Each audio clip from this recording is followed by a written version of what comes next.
Good afternoon, everyone. I am Emily Persico. I'm the Deputy Director of Development Services here in the Department of Planning and Development, and I'm joined by Kathleen. Hi, everyone. My name is Kathleen Grady. I'm a deputy for strategic initiatives and executive administration in the Department of Planning and Development. And this is the pre-proposal briefing for the RFP for financial and risk consultants for our modular housing factory effort. So I'm going to go ahead and start with some background. So Mayor Parker launched the Home Initiative in March of last year. We have the home plan, which is basically a path for creating and preserving 30,000 housing units, 13.5 thousand of which is in new construction.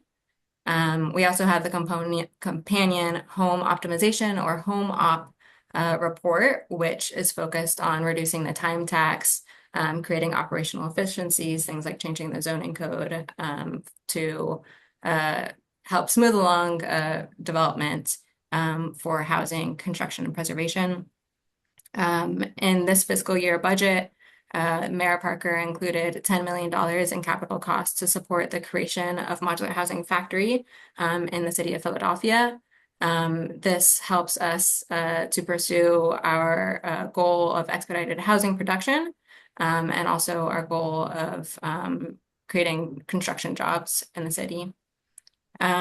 We completed an RFI on modular housing factory models in the beginning of this year.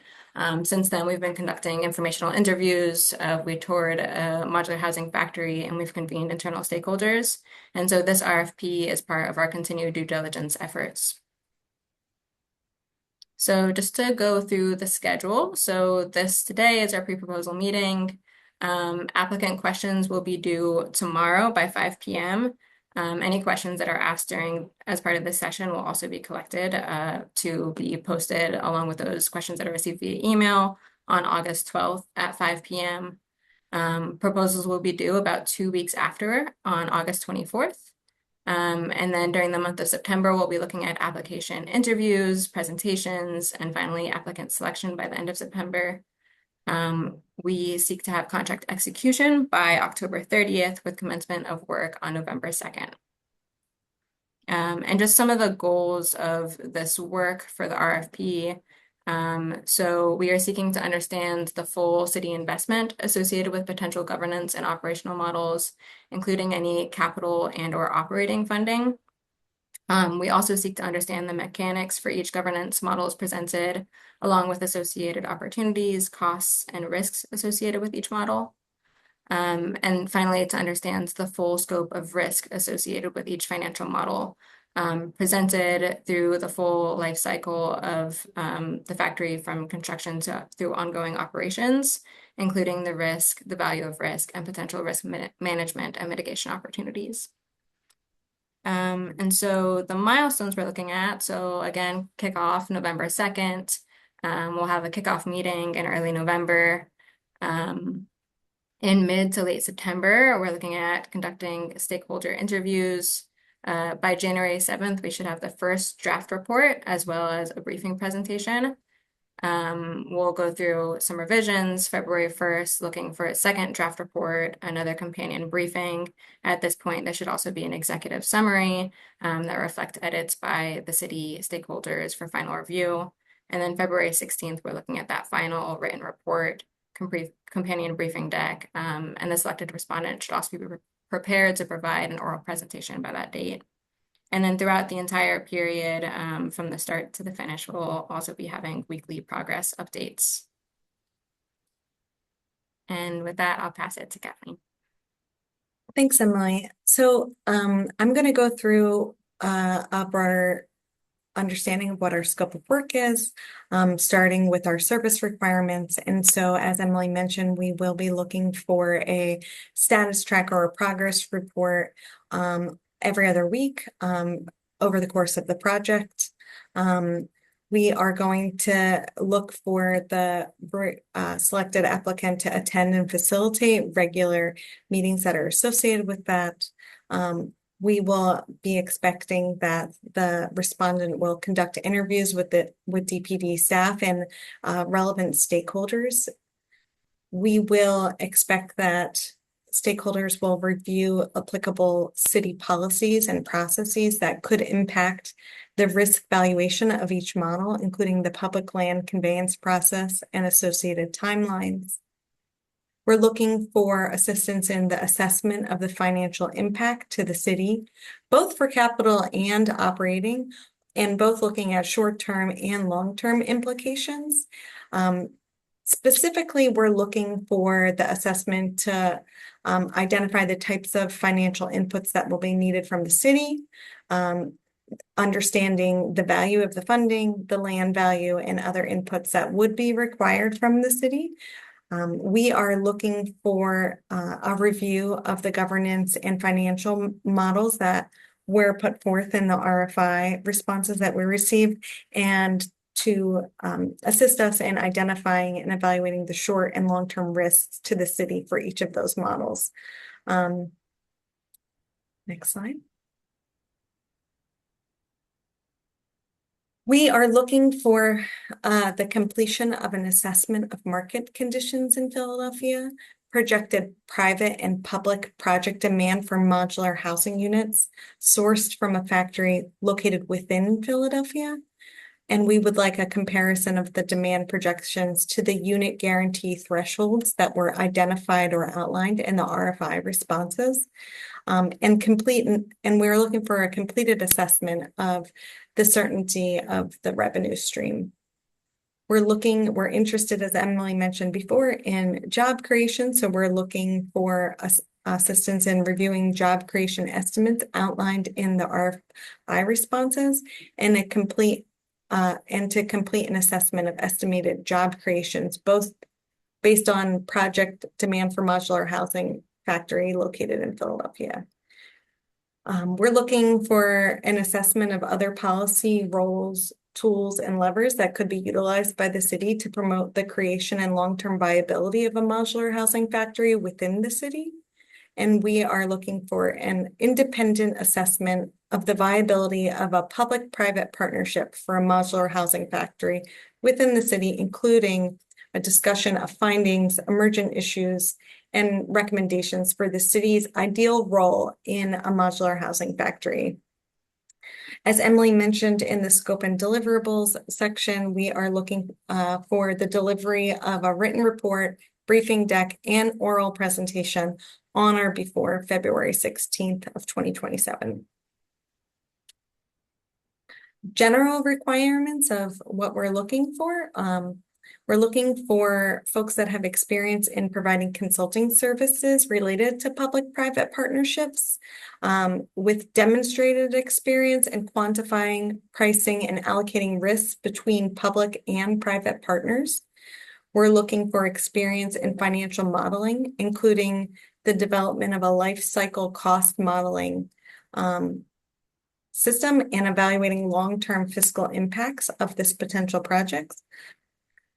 We're looking for a respondent that has experience in assessing the financial viability of a project, including demand assessment, capital stack, and evaluating the applicability of state and federal incentive programs for a project. We are looking for an entity that has an understanding of the Philadelphia housing market, public land conveyance process, and entitlement process. And we're looking for someone that has an understanding of off-site construction process. Given that this is an emerging industry, we are looking at that as a plus.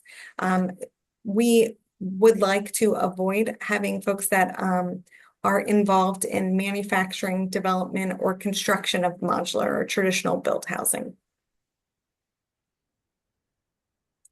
And so what will we provide during this process?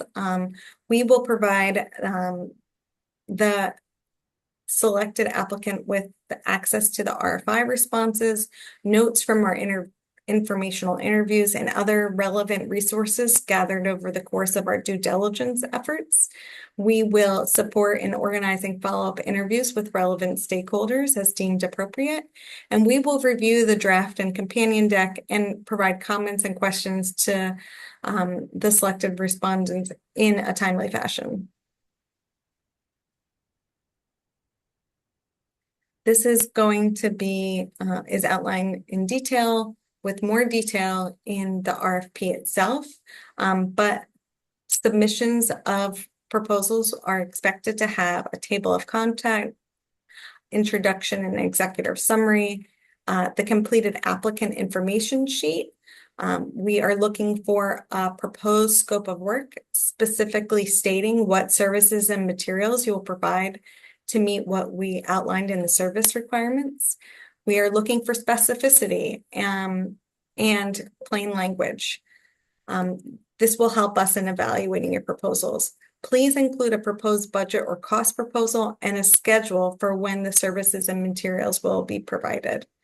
We are also looking for a statement of qualifications. We'd like you to detail your relevant experience, share your qualifications, and cite similar work products that you've been involved in. We'd also like details on the personnel that would be assigned to this project and information on their experience, qualifications, and related project work that they have completed.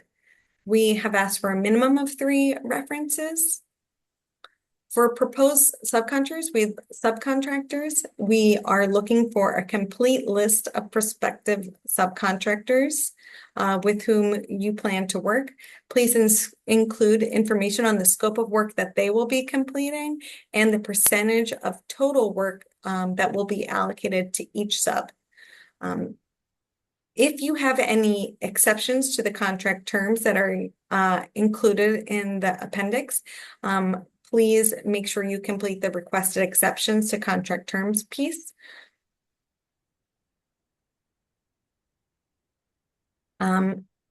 We are looking for the submission of the tax and regulatory status and clearance statement. There's more details outlined on this in the RFP, as well as disclosure of litigation, administrative procedures, and contract defaults. Please provide a statement of financial capacity, including your documentation that demonstrates your fiscal solvency and financial capability to complete this work. If you are a local business or local impact certification, we encourage you to identify that. There's also in the RFP a link that will help you to get certified. So we encourage you to do that, as this is a priority for the city and its contracting.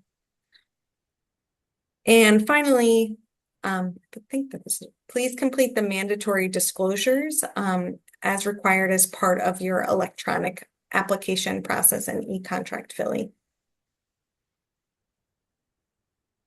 So what are our next steps? So this should align with what you heard Emily share earlier. All questions regarding this opportunity are due by 5 p.m. On August 5th, which is tomorrow. Questions should be submitted in email to Matthew Treat at matthew.treat@phila.gov. We will post responses to the questions by August 12th at 5 p.m. After the Q&A has been posted, the next deadline that will be available, that is next, is the proposal submission date, which is August 24th. That must be submitted via e-contract Philly. It must be submitted before the deadline. We'll pause now to take questions that have emerged. It should be noted that we will jot the questions down here and put the formal response in our Q&A document that will be posted by the 12th.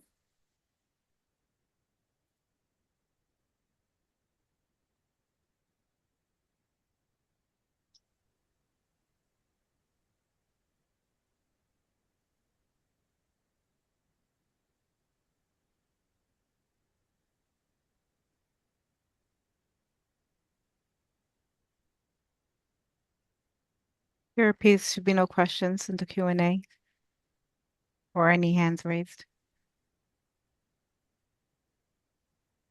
Okay.